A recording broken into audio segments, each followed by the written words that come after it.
श्री कृष्ण गोविंद हरे मुरारी, हे नाते नारायण वासुदेवा। श्री कृष्ण गोविंद हरे मुरारी, हे नाते नारायण वासुदेवा। ओम नमो भगवते वासुदेवाय। नमस्कार दोस्तों, आज के इस वीडियो में हम अनंत चतुर्दशी पर सुनी जाने वाली व्रत की कथा का श्रवण करेंगे। जो भी भक्त भगवान श्री अनंत चतुर्दशी की पूजा अर्चना करते हैं, उस भक्त के सभी पापों का भगवान स्वयं हरण करते हैं। उस भक्त पर सदैव उनकी कृपा दृष्टि रहती है। इस व्रत के प्रभाव से राजा युधिष्ठिर ने अपने संपूर्ण राज्य पाठ को प्राप्त किया और चिरकाल तक राज्य सुख को भोग कर और परलोक को सिधारे। इसके साथ ही राजा हरिश्चंद्र ने भी इस महाउत्तम व्रत का पालन किया और अपने दुख के दिनों को समाप्त किया। इसलिए इस व्रत को जरूर करना चाहिए और व्रत की कथा का श्रवण भी करना चाहिए। यदि किसी भी कारणवश कोई भी भक्त इस व्रत को ना रख पाता हो, तब ऐसे में व्रत का लाभ प्राप्त करने के लिए कथा सुनना और भी ज़्यादा अनिवार्य हो जाता है। आइए व्रत की कथा का हम प्रारंभ करते हैं। सर्वप्रथम हम हमारे प्रथम पूज्य देवता भगवान श्री गणेश का ध्यान कर लेंगे। श्री वक्रतुंड महाकाय सूर्यकोटि समप्रभा निर्विघ्नं कुरु मे देव सर्वकार्येषु सर्वदा। ओम नमो भगवते वासुदेवाय। प्राचीन समय की बात है, सुमंत नाम के एक ब्राह्मण ऋषि हुआ करते थे। उस ऋषि की एक बहुत ही पतिव्रता और गुणवती पत्नी थी, जिनका नाम दीक्षा था। ब्राह्मण दंपति के घर में एक कन्या रत्न का जन्म हुआ, जो देखने में बहुत ही सुशील, सुंदर, सुघर, गुणवती और अनेक तेजस्वी थी। जब सुशीला थोड़ी बड़ी हुई, तब सुशीला की माँ दीक्षा का स्वर्गवास हो गया। अब ऋषि को अपनी बच्ची के लालन पालन की चिंता होने लगी। बच्चे के लालन पालन के हेतु ही उन्होंने फैसला किया दूसरे विवाह करने का। आखिरकार ब्राह्मण सुमंत ने दूसरा विवाह कर लिया। दूसरी पत्नी का नाम कर्कशा था। नाम के अनुसार ही कर्कशा अपने स्वभाव से बहुत ही कर्कश थी और तनिक भी उसे दया नहीं आती थी। कर्कशा ने उस छोटी सी बच्ची सुशीला को बहुत सारे कष्ट दिए, परंतु फिर भी सुशीला सब कुछ सहन करते हुए बड़ी होती चली गई। जब सुशीला युवा हुई, तब ऋषि सुमंत को उसके विवाह की चिंता सताने लगी। आखिरकार अथक प्रयास करने के फलस्वरूप सुशीला का विवाह ऋषि कौंडिन्य के साथ संपन्न हुआ।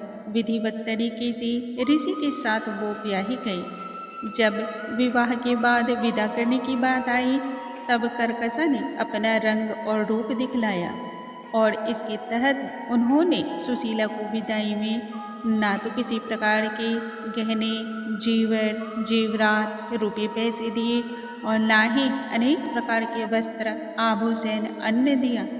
आखिरकार ऋषि ने दुख और तकलीफ को देखते हुए सुशीला को वहाँ से सप्रेम ले जाने में ही भलाई समझी। उन्होंने सुशीला को उसके ही पहने हुए वस्त्र में सिर्फ और सिर्फ स्वीकार किया और उस स्थान को छोड़ दिया। ऋषि कौंडिन्य सुशीला को लेकर वन की ओर चल पड़े। अभी वह कुछ देर ही चल पाए होंगे कि मारे गर्मी की हालत बहुत ही खराब हो गई। जैसे तैसे चलते चलते संध्या होने को आई। अब रात्रि कहाँ बिताया जाए, इस पर विचार करने लगे। आखिरकार वन के ही एक वृक्ष के नीचे दोनों दंपति ने अपना ठिकाना लिया। रात्रि वहीं पर विश्राम करने की चाहत से दोनों ने वहाँ पर अपना आराम गृह बनाया। जब रात्रि हुई, तब सुशीला ने देखा कि कुछ लोग भगवान अनंत की विधिवत तरीके से पूजा अर्चना कर रहे हैं। सभी भक्तों ने अपनी कलाई पर रक्षा सूत्र भी बांधा है। यह देखते हुए सुशीला उनके पास गई और पूछा, ये आप लोग क्या कर रहे हैं और किस भगवान की पूजा कर रहे हैं? तब उन्होंने कहा, हम सभी भगवान अनंत की पूजा कर रहे हैं और भगवान अनंत की पूजा करने वाले के दिन स्वयं फिरते हैं। उस भक्त के जीवन में कभी किसी प्रकार का कोई कष्ट, कोई संकट भी नहीं आता है और यदि आता है तो भगवान उसका बाड़ स्वयं ही लगाते हैं। पूजा की सभी विधि और नियमों को जानने के बाद सुशीला ने भी वहीं पर व्रत का अनुष्ठान करने का निर्णय लिया और अपने हाथों में अनंत का धागा बांधकर वह लौट आई। जब ऋषि कौंडिन्य के पास सुशीला आई तो ऋषि ने सुशीला से यह पूछा, तुम्हारे हाथों में यह किस प्रकार का डोरा बंधा है? इसके प्रश्न पर सुशीला ने कहा, कुछ दूरी पर ही बहुत सारे लोग मिलजुल कर एक साथ पूजन अर्चना कर रहे हैं। वो सभी भगवान अनंत की पूजा कर रहे हैं, अतः मैंने भी भगवान अनंत की पूजा करने का अनुष्ठान लिया है और उसी के तहत हाथों में यह डोरा बांधा है। इस पर कौंडिन्य ऋषि क्रोधित हो उठे और सुशीला के हाथों से वह डोरा खोलकर उन्होंने फेंक दिया।